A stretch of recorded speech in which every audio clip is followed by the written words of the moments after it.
अहाँ सब गोटे के हम लक्ष्मी चौधरी गोर लागे छी। आई हम दुरागमन भेला के बाद जखन कन्या अपन सासुर में एक हाथे माछ काटे छथिन ओहि विधक गीत लऽ कऽ प्रस्तुत भेलहुँ हैं। आशा करै छी जे नीक लागत और नीक लागत तऽ चैनल के सब्सक्राइब करब और एहि गीत के अधिक से अधिक शेयर करब। धन्यवाद।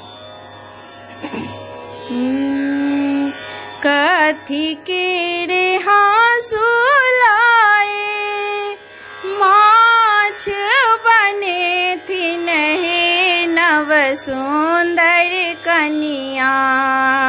कथी के रे हाँसू लाए माछ बने थिन हे नव सुंदर कनिया।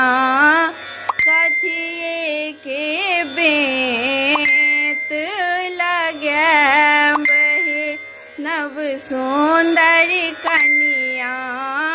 कथिए के बेत लगैब हे नव सुंदर कनिया।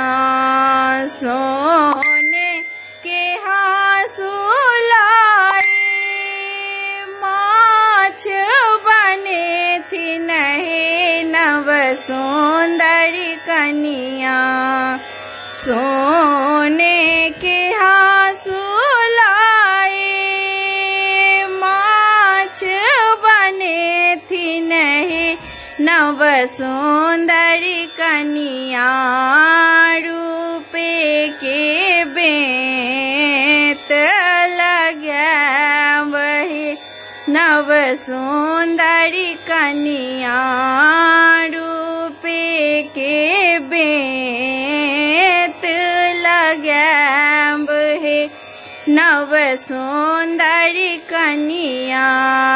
एक हाथ काटू कनिया माछ मछरिया हे नव सुंदर कनिया। एक हाथ काटू कनिया माछ मछरिया हे नव सुंदर कनिया।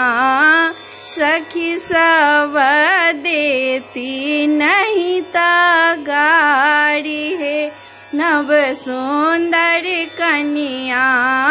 सखी सब देती नहीं गारी हे नव सुंदर कनिया।